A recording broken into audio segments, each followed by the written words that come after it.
kapatid, ako pa rin po, si Mrs. Jervy Wrights. Yan na, no? Maraming mga concern sa mga viewers natin, Jervy.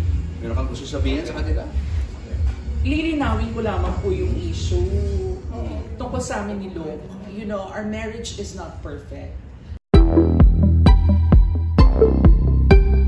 Tila hindi prepared ang kilalang TV host na si Kalad Karen or si Jervy Wrightson sa totoong buhay matapos siyang tanungin ng kasamahang si Julius Babaw tungkol sa kanyang asawang si Luke Wrightson.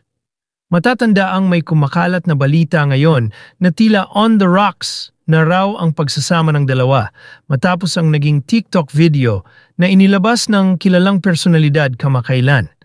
Habang naka-ere kasi ang kanilang programang Frontline Pilipinas, ay bigla na lang natanong ni Julius si Kalad Karen kung totoong hiwalay na ito sa asawang Briton. Sa halip na sumagot ay natawa na lang siya at napatakip ng kamay sa kanyang mukha. Dahil nga sa pananahimik ni Kalad Karen ay binalingan na lang ni Julius ang isa pa nilang kasamahang news presenter na si Denise Tan. Denise, baka gusto mong mag-comment doon? Sabi ni Julius. Hintayin na lang natin pag ready na siyang sumagot. Sagot naman ni Denise. Dahil nga rito ay agad nag-viral ang ginawang pang-uusisa ni Julius sa kasamahan. Tila hindi nagustuhan ng mga netizens ang pangko-corner umano ng broadcaster kay Kalad Karen lalo na at sensitibo ang topic na ito.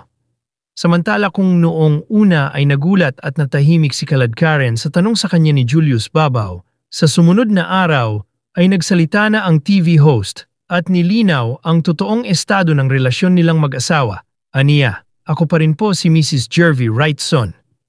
Ito ang kanyang naging pahayag matapos kumalat ang balitang on the rocks na raw ang pagsasama nila ng Mr. na si Luke Wrightson. Sa latest airing ng programang Frontline Pilipinas, nagkaroon na ng paglilinaw si Kalad Karen at iginiit niyang hindi sila naghiwalay ng asawa. Humirit din ang co-anchor na si Julius Babaw at sinabing, maraming mga concerned sa viewers natin. Meron kang gustong sabihin sa kanila? Ang sagot ni Kalad Karen, lilinawin ko lang po yung issue tungkol sa amin ni Luke. You know, our marriage is not perfect. Katulad ng ibang couples, syempre may misunderstandings, merong challenges, at hindi rin po nakakatulong na minsan hindi kami magkasama because Luke is working abroad. But for 13 years, sinubok na po kami ng panahon at araw-araw pinipili po naming mahalin ang isa't isa. So kami pa rin po. We're still together. Say niya, dagdag pa ni Kalad Karen, wala po kaming problema ni Luke. Masaya po kaming mag-asawa. Anya pa, so I think ang moral of the story, we have to be responsible with with the content that we receive and consume. Matatanda ang biglang kumalat sa social media na naghiwalay na umano si Kalad Karen at Luke matapos mag-post ng isang TikTok video ang TV host na ginamit ang background music ni Ariana Grande na We Can't Be Friends. Kasunod niyan ay may mga nakapansin na tila borado na raw ang wedding photos ng dalawa sa Instagram page ni Kalad Karen. Yun, may isa pa tayo nababalitaan. Gaano katotoo ba, Jervy, na kayo hiwalay na raw ni Luke? Si Mrs. Wrightson. Wala nang oras. Okay. Basta sasagutin mo yan, ha? Denise, baka gusto mo mag-comment? Hintayin na lang natin pag ready na sumagot.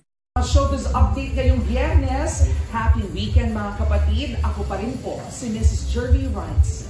Yan na, no? Maraming mga concern sa mga viewers natin, Jervy. Meron kang gusto sabihin sa kanila? Lilinawin ko lamang po yung issue tungkol sa amin ni Luke. You know, our marriage is not perfect. Katulad ng ibang couples, syempre may misunderstandings, merong challenges, at hindi rin po nakakatulong na minsan hindi kami magkasama because Luke is working abroad. But for 13 years, sinubok na po kami ng panahon at araw-araw pinipili po namin mahalin ang isa't isa. So, kami pa rin po, we're still together. Wala po kaming problema ni Luke. Masaya po kaming mag-asawa. Oo. Katunayan nga, umuwi ng Pilipinas, kararating lang po kanilang tanghali. So, yun yung sinalubong mo sa kanya na kwento. Hindi naman kasi ako kahit ako, yung mga friends ko nagtatanong, totoo ba talaga? Kasi pinapollow ka nila sa TikTok, may content ka na meron ka nililip-sync na heartbreak song. Tapos, Pagtingin naman sa IG, tinignan ko rin. Wala nga naman yung mga pictures nyo ni Lo. Yung tiniktok ko po na song ni Ariana Grande. Ano ba yun? Yung We Can't Be Friends. Feel ko lang siyang itiktok nung araw na yun. Tapos yung pictures ko naman sa Instagram, inaayos po kasi ng management yung feed ko for work.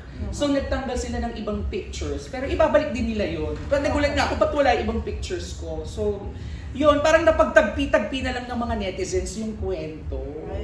Tapos meron pang mga gumagawa ng fake news, fake videos, ini-splice yung mga dati kong vlogs. Tapos nilalagay yung umiiyak ako doon sa issue. So I think a moral of the story, we have to be responsible with the content that we receive and consume. Yung mga napapanood natin online. Mag-ingat po tayo sa fake news and of course, di ba?